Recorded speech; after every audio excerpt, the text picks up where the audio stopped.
no livro de Deuteronômio, capítulo 28. Vamos ler versículos 1 a 13. Deuteronômio 28, 1 a 13.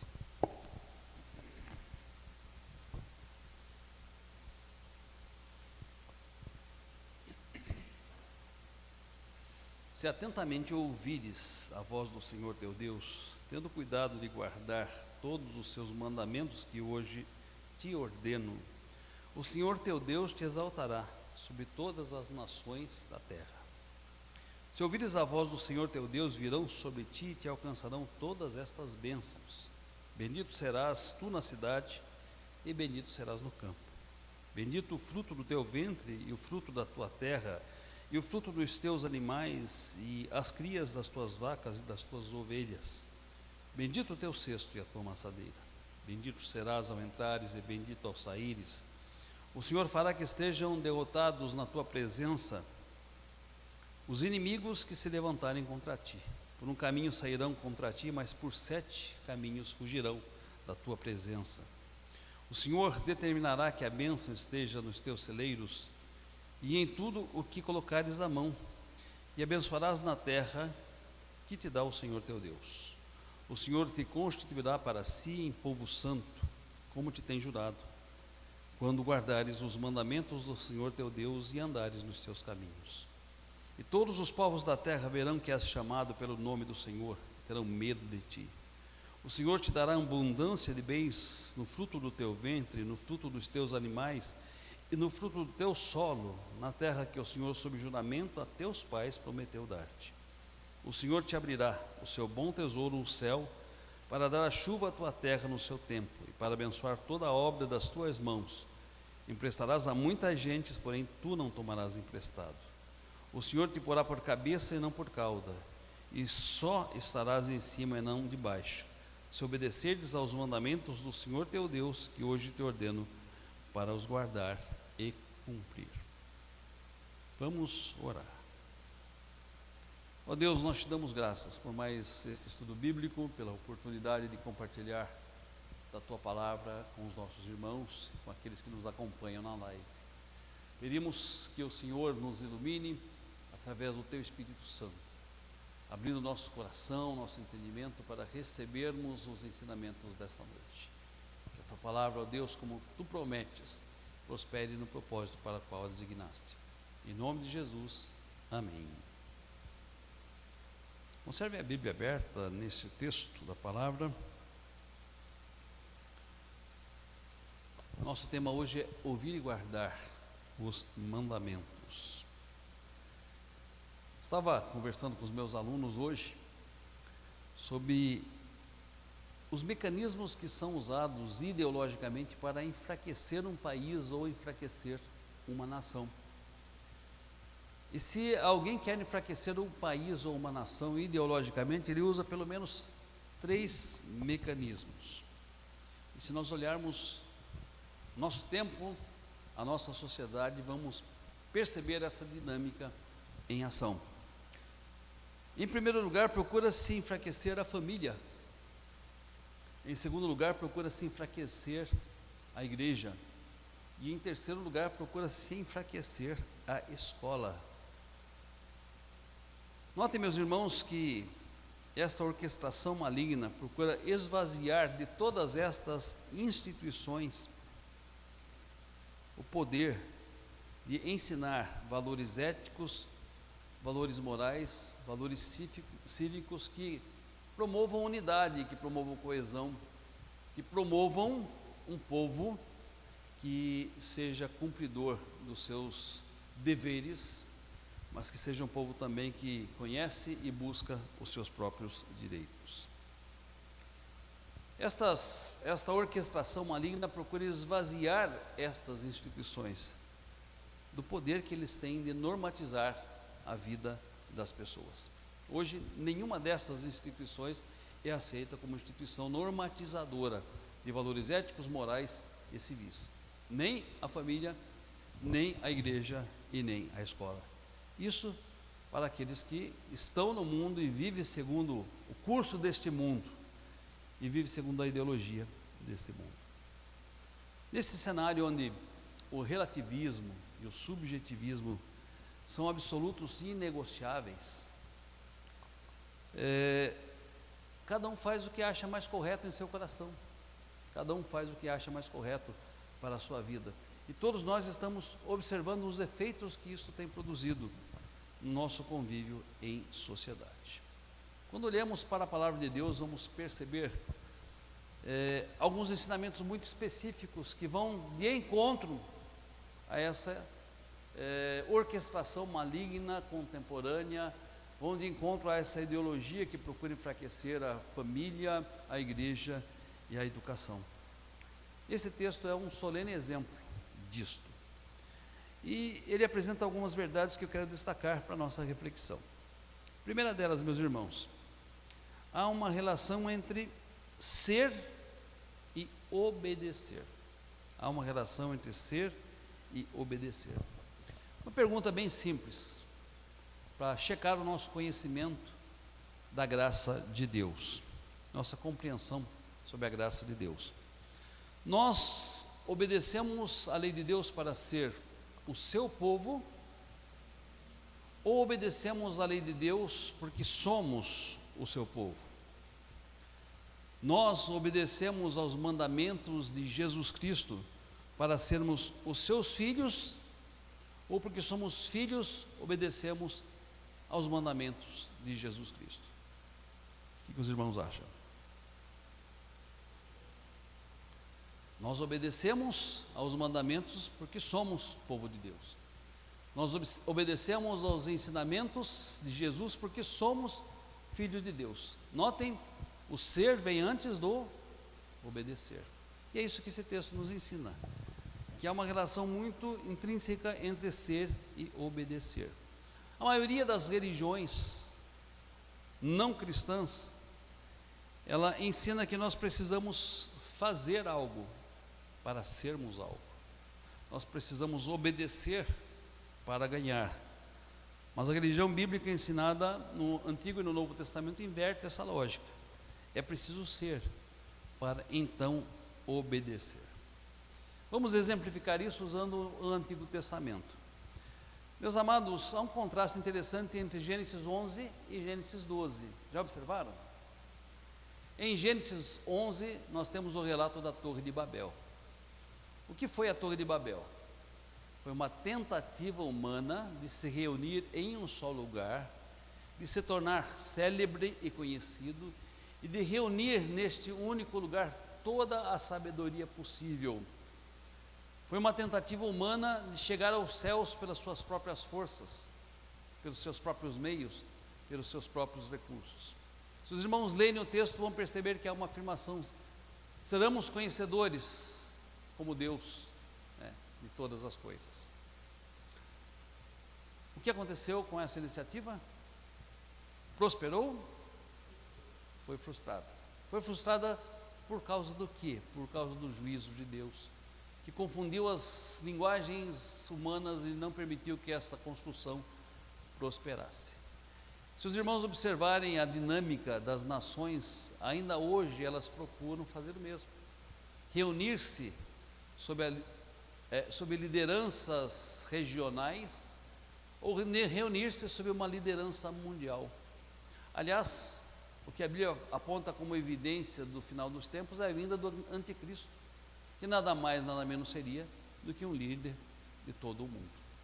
Um único líder, uma única nação, um único povo, valores e ideologias unificados. Esta é a Torre de Babel que se procura construir nos nossos dias. Assim como a Torre de Babel foi frustrada, Gênesis capítulo 11, certamente os esforços humanos serão frustrados nos nossos dias e o anticristo não prosperará em seus propósitos. Mas falei de um contraste. Se os irmãos lerem o capítulo 11, vão perceber a iniciativa do homem tentando chegar aos céus.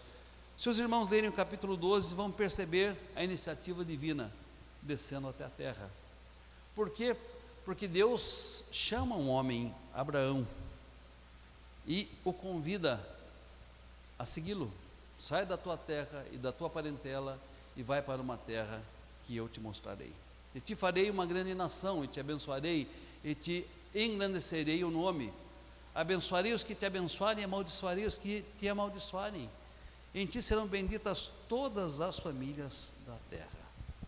Notem, o primeiro é um edifício egocêntrico, egoísta, repleto de arrogância. O segundo é uma iniciativa de Deus, que vem até Abraão, que o chama para ser o seu filho, que o chama para constituir-se o pai de muitas nações, para constituir um povo separado para Deus. Meus amados, Abraão não é chamado o pai daqueles que obedeceram na Bíblia, mas o pai daqueles que creram e obedeceram. E essa é a premissa básica da Bíblia. Primeiro é necessário ser, para depois sermos convocados a obedecer. Se nós analisarmos o Antigo Testamento e o Novo Testamento, vamos perceber sempre Deus tomando iniciativa, desde o Gênesis até o Apocalipse. E a lei de Deus?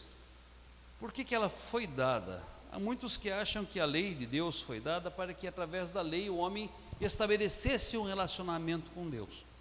Mas se nós analisarmos o Antigo Testamento, vamos perceber que a lei foi dada para um povo que já era povo de Deus.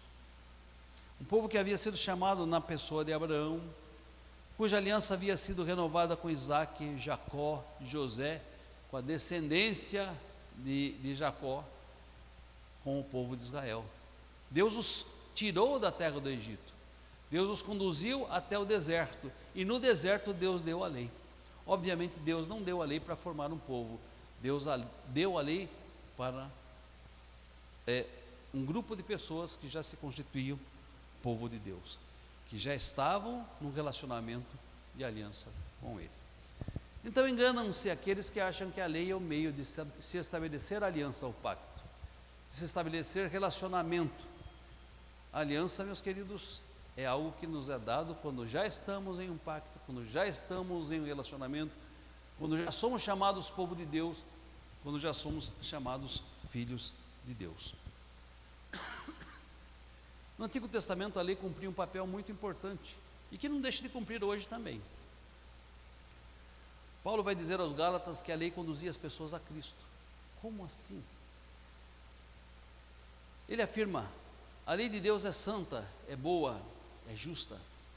Quando o homem pecador, transgressor, falho, fraco, toma contato com a lei de Deus, ele vê a sua miséria, ele vê os seus pecados denunciados, ele vê as suas transgressões realçadas, e então o que este homem faz?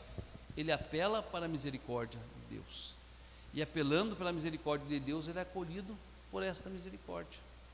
Tanto é que os patriarcas e o povo de Deus no Antigo Testamento, à medida que eles tomavam consciência dos seus pecados, das suas transgressões postas em realce pela lei, eles procuravam oferecer sacrifícios a Deus, eles procuravam sacerdotes para que assim este os reconciliasse e fizesse a mediação deles com o Pai.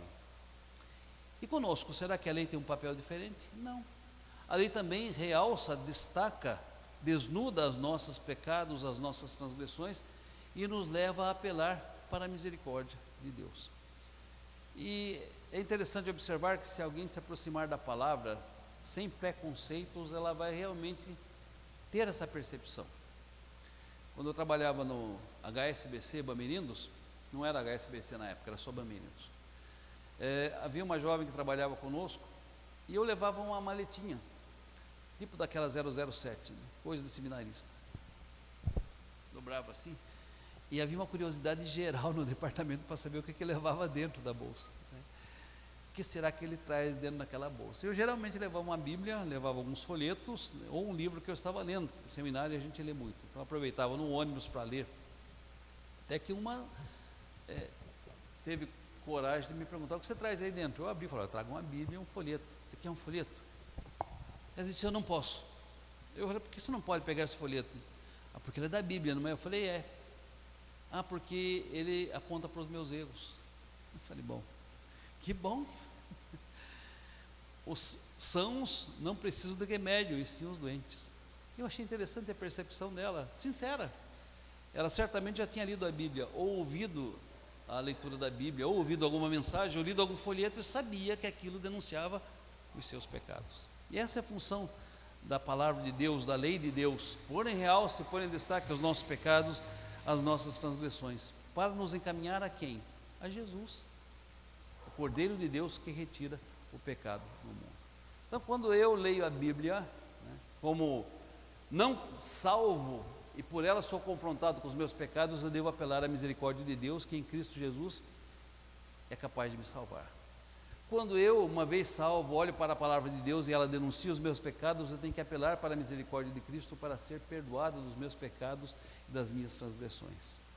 Lutero tinha uma afirmação que muito interessante. A lei nos empurra para Cristo, a fim de que nós sejamos salvos pela sua misericórdia e graça.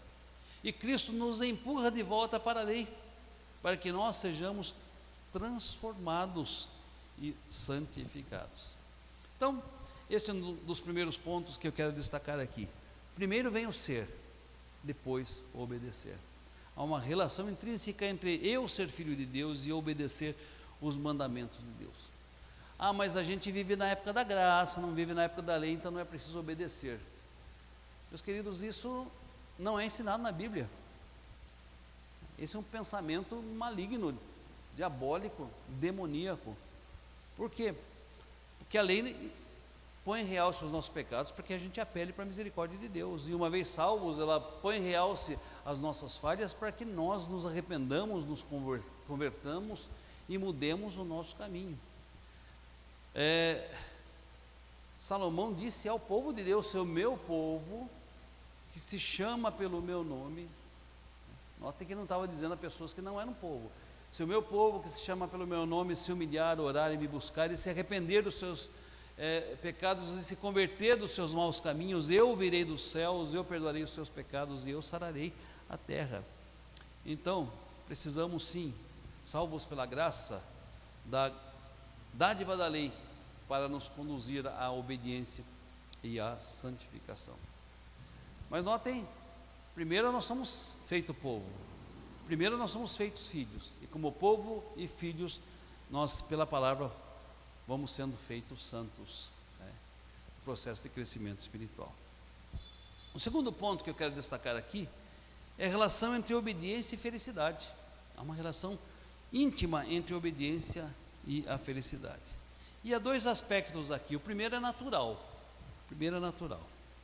Queridos, as leis de Deus expressas na Bíblia se constituem um arcabouço legal, válido para todos os povos, todas as nações, em todos os tempos e em todas as épocas. É isso mesmo que eu quis afirmar. A validade da lei não é só para nós, que somos povo de Deus, não é só para nós que somos filhos de Deus. A validade da lei de Deus é para todos os homens, todos os povos, todas as nações, em todos os tempos, em todas as épocas. E alguém pode dizer, mas isso é válido para você que crê, né? Isso é válido para você que abraçou essa religião, isso é válido para você que conhece a Bíblia. Isso é verdade para você que segue os ensinamentos de Jesus. Para mim não é. Por quê? Porque eu não abracei nenhuma religião, eu não me constituo em nenhum povo, eu não sigo nenhuma igreja, eu não tenho nenhuma fé. Engana-se quem acha que esse livro é um livro só dos cristãos, que acha que a lei de Deus é uma lei só para quem teve sua vida transformada, né, pela graça de Deus. Este livro é um livro para todas as pessoas. Essa lei é uma lei para todas as pessoas, em todos os tempos e em todas as épocas. Válido para quem está num relacionamento de pacto, de aliança com Deus, e válido para quem não está num relacionamento de pacto e num relacionamento de aliança com Deus. Por que nós estamos afirmando isso? Porque eu pergunto, o Deus que nós cremos é soberano só sobre nós? É Senhor só sobre nós? Pertence a Deus só os salvos? O que a Bíblia diz a respeito? Ao Senhor pertence a terra e tudo que nela se contém, o mundo e os que nele habitam. Ele não é Senhor só das pessoas que estão em pacto ou aliança com Ele, é Senhor sobre todas as coisas. A Ele pertence não só o reino dos cristãos, dos evangélicos, mas todos os reinos sobre a face da terra. E se Deus é Senhor sobre tudo e soberano sobre tudo, a sua palavra vale para todos. Salmo 24:1. Ao Senhor pertence a terra e tudo que nela se contém, o mundo e os que nele habitam. E se os irmãos têm dúvida, leiam Romanos capítulo 1. Romanos capítulo 1 vai dizer que a justiça de Deus, ela pesa sobre todas as pessoas que têm conhecimento de Deus, mesmo que através das obras que foram criadas. Ele diz que os atributos de Deus, bem como o seu eterno poder, podem ser claramente perceptíveis pelas coisas que foram criadas, de tal forma que as pessoas que detêm a verdade para a injustiça, as pessoas que descamam para a idolatria, as pessoas que descamam para uma vida de imoralidade, afrontam o conhecimento que lhes é natural de Deus, um conhecimento que eles têm e que é suficiente para que, se não salvos, pelo menos sejam pessoas que andem corretamente. Se não salvos, sejam pessoas moralmente saudáveis. A Bíblia afirma que Deus julga aqueles que não respondem como deveriam responder à revelação natural. Então não adianta eu achar que, porque eu não conheço Deus, as penalidades da lei não serão descarregadas sobre mim. As injunções da lei não me atingirão. Não, elas atingirão a todos indistintamente. É como uma lei natural, né? Lei da gravidade. Quem é que quebra uma lei da gravidade e é bem sucedido? Ninguém. Ainda que o tombo seja pequeno. Ninguém é bem sucedido quebrando uma lei natural de Deus. Assim como existem leis naturais válidas para todos os homens, existem as leis espirituais válidas para todos os homens. Então há uma relação intrínseca entre obediência e felicidade. O homem, mesmo aquele que não conhece a Deus, quando não obedece a Deus pelo conhecimento que tem dele, mesmo que seja através das obras da criação, este homem colhe assim as consequências da sua desobediência, as consequências dos seus atos. O mundo costuma dizer, é a lei do retorno, né? É a lei do retorno. Agora, há um segundo aspecto, que é o aspecto relacional. Quem está num relacionamento de aliança com Deus, como nós estamos? Quem está num relacionamento de pacto com Deus, como nós estamos, ele deve inevitavelmente se comprometer com os valores da lei de Deus. Por quê? Porque essa é a condição indispensável para o seu bem-estar e para a sua felicidade. Essa condição indispensável para desfrutar das bênçãos de Deus em seu relacionamento com Ele. As bênçãos apresentadas no livro de Deuteronômio, elas estão condicionadas à obediência. Assim como as maldições apresentadas no livro de Deuteronômio estão relacionadas à desobediência.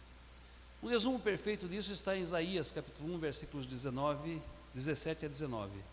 Se quiserdes e me ouvirdes, comereis o melhor desta terra, mas se recusardes e fores rebeldes, sereis devorados à espada, porque a boca do Senhor o disse. Se os irmãos continuarem lendo esse capítulo 28, vão perceber que há 3 tipos de bênçãos que são apresentadas e depois são apresentadas as correspondentes maldições aos que desobedecem. Analisando esse texto, eu destaquei 3 tipos de bênçãos que nós veremos no nosso terceiro ponto. Bênçãos posicionais. Veja os irmãos os versículos 6 e 8. Versículos 6 e 8.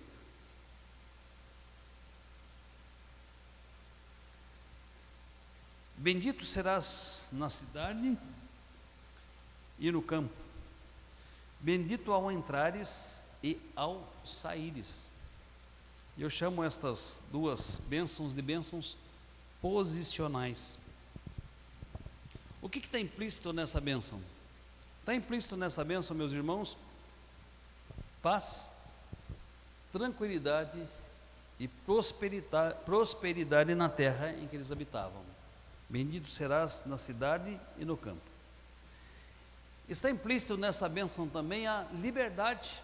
Que liberdade? Liberdade de ir e vir, liberdade de estar e permanecer. São duas liberdades reconhecidas pela Organização Nacional dos Direitos Humanos, naturais, intrínsecas ao homem: ir e vir, ser, estar e estabelecer. O texto vai nos dizer, meus amados, que eles não seriam desta forma importunados ao entrarem e ao saírem. Está implícito aqui o desfrute da liberdade, desta liberdade de ir e vir, de estar, de estabelecer. Ou seja, se eles fossem fiéis e obedientes a Deus, não seriam escravizados por ninguém, obrigados por ninguém a fazer aquilo que não queriam, forçados, né, por alguém a fazer aquilo que não desejavam.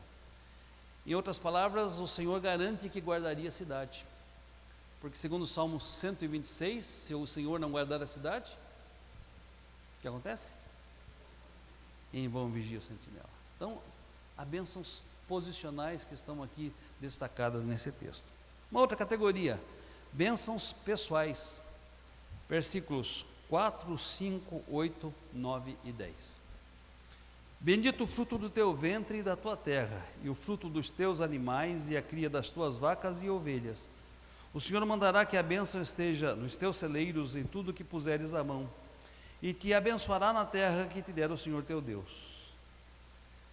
Interessante, algumas delas, os irmãos podem pensar, mas são bênçãos naturais, né? É natural, por exemplo, a fertilidade, tanto dos seres humanos quanto dos animais, vacas e ovelhas.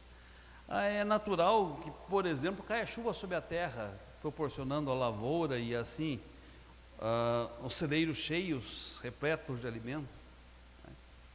No entanto, mesmo estas bênçãos tidas como naturais são elencadas aqui como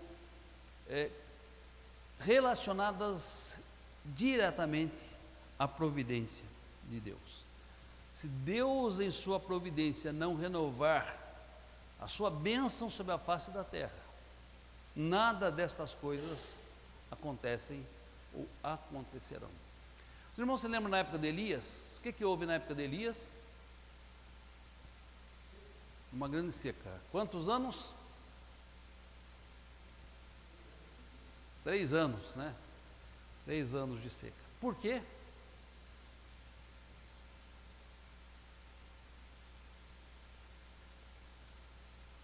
Porque Israel havia se desviado, indo após os postes ídolos, aos Baalins, a Asterote, porque eles haviam pendido terrivelmente para a idolatria.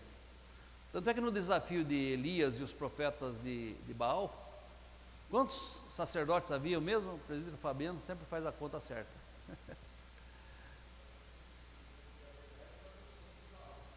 Pois é, a gente acha que é só 400, né? Uma leitura rápida, a gente pensa 400 profetas. Não, 850 profetas, sacerdotes, desculpem.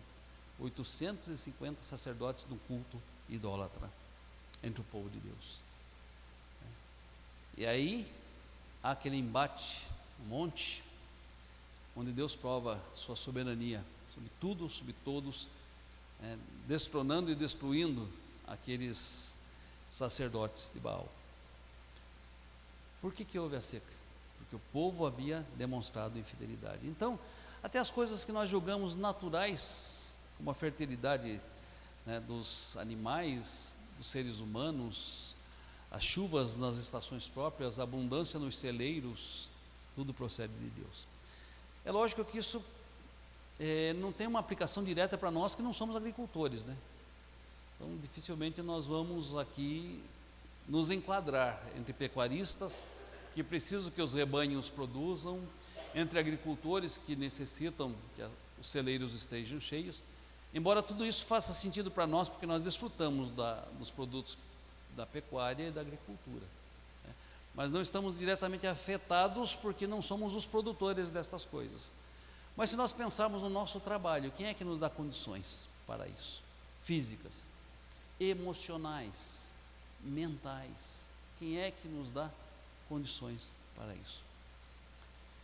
Meus queridos, eu tenho acompanhado, né, a educação há 25 anos e já vi profissionais que num determinado momento perderam condições físicas, emocionais e intelectuais de continuar ministrando as suas aulas. Já vi alunos tomados por síndromes que não conseguiam sequer conviver com outras pessoas, que sentiam profunda agonia de estar em público, que se fechavam a tal ponto de se esconder nos pilares das escolas. E é interessante que a linha que nos separa, eu sempre digo isso, da sanidade, da capacidade de agir, interagir e produzir é muito pequena. E se não for a misericórdia de Deus cuidando de nós, né, nós não vamos amanhã acordar, e se acordarmos não vamos conseguir trabalhar, produzir, porque não teremos condições por nós mesmos de fazê-lo. Até as bênçãos que a gente considera muito naturais, tenho certeza, são bênçãos da providência de Deus. Se o Senhor não renovar a sua bênção sobre a face da terra a cada manhã, nós seremos consumidos pela sua ira. Nem sempre a gente tem essa visão, percepção, e nem sempre a gente tem gratidão em função disso, mas é uma grande verdade. Bênçãos que nos parecem naturais são profundamente especiais e dependentes da ação do Espírito Santo do nosso Deus. Falamos de bênçãos pessoais, bênçãos posicionais, estamos falando de bênçãos pessoais. Versículos 4, 5, 8 e 12, elas relacionam a fertilidade de pessoas e animais, a abundância das colheitas, a fartura nos celeiros e as chuvas nas estações próprias como procedentes da providência de Deus. E nos versículos 8 e 12 é um resumo. Os israelitas seriam abençoados em todas as coisas que eles pusessem as mãos. Todas as coisas. A última categoria de bênçãos aí neste capítulo são as bênçãos relacionais. Versículos 7, 12 e 13. O Senhor entregará feridos diante de ti, os teus inimigos que se levantarão contra ti. Por um caminho sairão contra ti, mas por 7 caminhos fugirão da tua presença. Emprestarás a muitas nações, porém não tomarás emprestado. O Senhor te colocará por cabeça e não por cauda. Só estarás em cima e não embaixo. Notem que o fato de serem eles uma nação, de se estabelecerem como uma nação, e de terem enquanto nação glórias, riquezas, poder, não se relacionava às alianças políticas que eles fizessem. Não se relacionava a estratégias específicas, políticas ou econômicas. Se relacionava sobretudo e especificamente com ouvir, guardar e obedecer à lei de Deus. O povo de Israel, se ouvisse, guardasse e obedecesse à lei de Deus, experimentaria toda esta sorte de bênçãos sobre si. E houve períodos áureos em que isso se manifestou com toda a sua grandeza, em toda a sua exuberância, dentre eles o período de fidelidade de Salomão ao Senhor. Assim como houve períodos terríveis da história dos israelitas, que representavam o resultado de suas escolhas erradas, da sua desobediência, do seu pecado, da sua idolatria. Se os irmãos perceberem, lá no final do livro de Crônicas, ele narra o exílio, tanto das 10 nações do norte quanto as 2 do sul. E ele vai apresentar como conclusão: todas estas coisas aconteceram conforme escritas no livro da lei. Ou seja, Deus cumpriu a sua palavra, fazendo com que eles perdessem os privilégios que tinham, fossem castigados pela sua desobediência, assim como cumpriria, fossem eles obedientes, fiéis, ouvissem e guardassem os mandamentos do Senhor. Não é sem razão, e o nosso irmão Caio falou sobre isso na semana passada, que a Josué se requereu força e coragem para que ele entrasse e conquistasse a terra, mas também a Josué e ao povo foi requerido força e coragem para que eles guardassem os mandamentos de Deus e os obedecessem, sem se desviar para a esquerda ou para a direita. Eles precisavam ter força e coragem para acreditar que o relacionamento correto com Deus que a obediência à lei de Deus garantiria todas as demais bênçãos posicionais, pessoais, relacionais. Seriam abençoados enquanto indivíduos, enquanto povo, enquanto nação, se tivessem força e coragem para obedecer à lei de Deus. Concluindo, meus irmãos, quero destacar 4 lições, além daquelas que a gente indutivamente foi tirando do texto ao longo da leitura. A primeira delas: eu e vocês estamos num relacionamento de aliança ou de pacto com Deus, não porque nós merecemos, não porque as nossas obras sejam suficientes, mas sim porque Deus, com amor eterno, nos amou e com benignidade nos atraiu para si.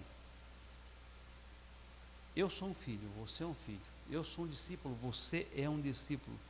Não porque consegue obedecer perfeitamente aos mandamentos, mas porque você foi adotado por Jesus. Você foi atraído a Jesus. Você se tornou um povo de Deus e um filho de Deus. Uma segunda lição: a obediência aos mandamentos, a quem já está nessa relação de pacto e de aliança com o Senhor, não é algo alternativo, opcional. Deus não nos deu a lei simplesmente para que a gente tenha conhecimento dela.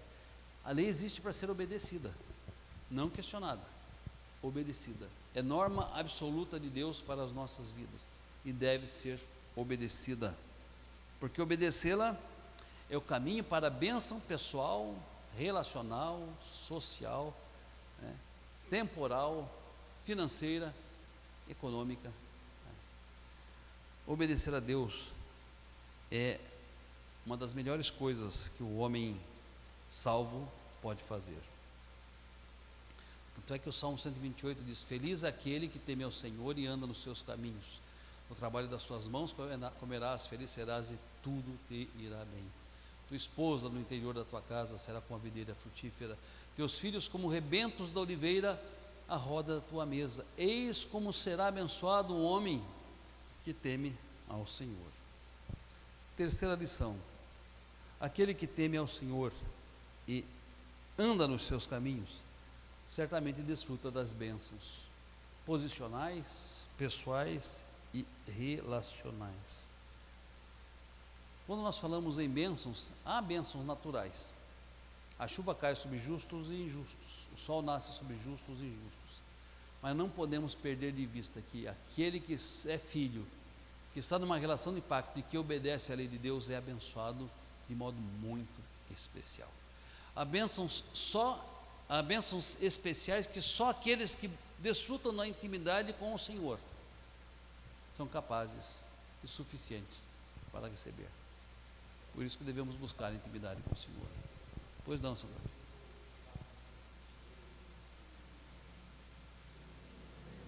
Fique à vontade.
Amém.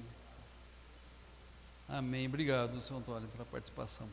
Realmente, não há maior investimento espiritual do que temer ao Senhor e andar nos seus caminhos. Isso se estende não só a nós, né, a nossa esposa, aos nossos filhos, aos filhos dos nossos filhos, como o irmão destacou, né, as gerações. O reverendo Ezequiel, pastor que foi meu tutor eclesiástico, ele afirmava que nós, que nascemos em lares crentes, né, e eu nasci em lar crente, recebemos uma bendita herança, né, uma bendita herança. Então realmente é algo que é abençoado, que é bendito para nós. E por fim, o último ponto: as leis de Deus são normativas para todas as nações, em todos os tempos, em todas as épocas. E isso se constitui critério para que estas nações, estes povos, estes homens sejam abençoados ou castigados. Por isso que a Bíblia vai afirmar: feliz é a nação cujo Deus é o Senhor. Feliz é a nação cujo Deus é o Senhor, porque diante deste Senhor todos vão se curvar, né? Temporalmente, especialmente no juízo eterno, né? Todo joelho se dobrará, toda língua confessará que Ele é o Senhor, né? Então feliz aquela que reconhece no tempo e no espaço o senhorio de Deus.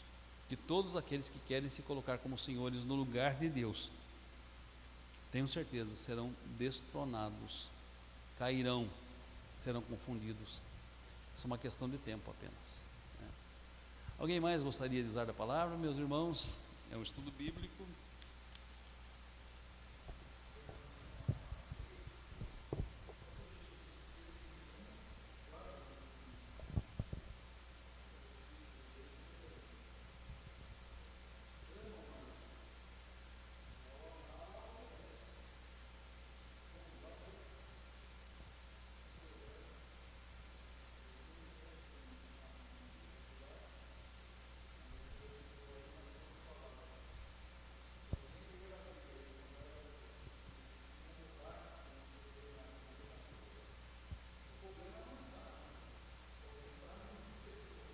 Sim.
Sim.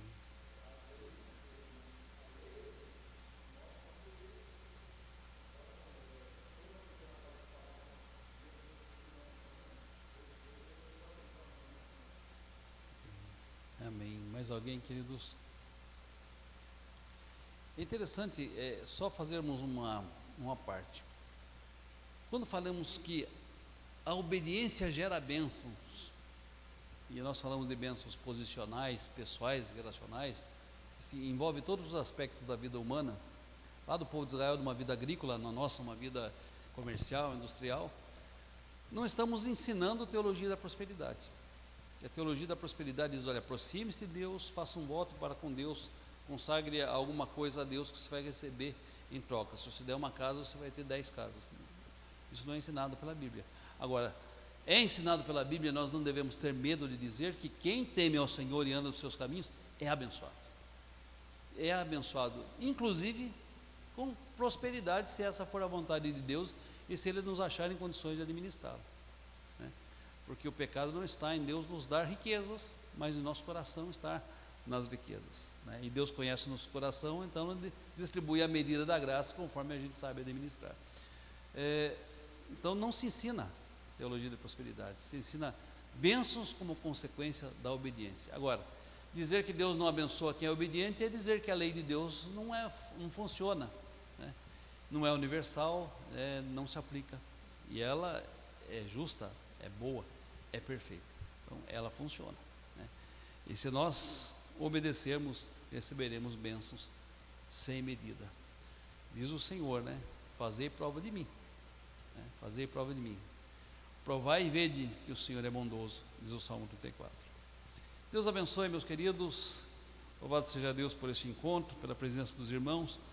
Agradeço também aos que nos acompanharam através da live.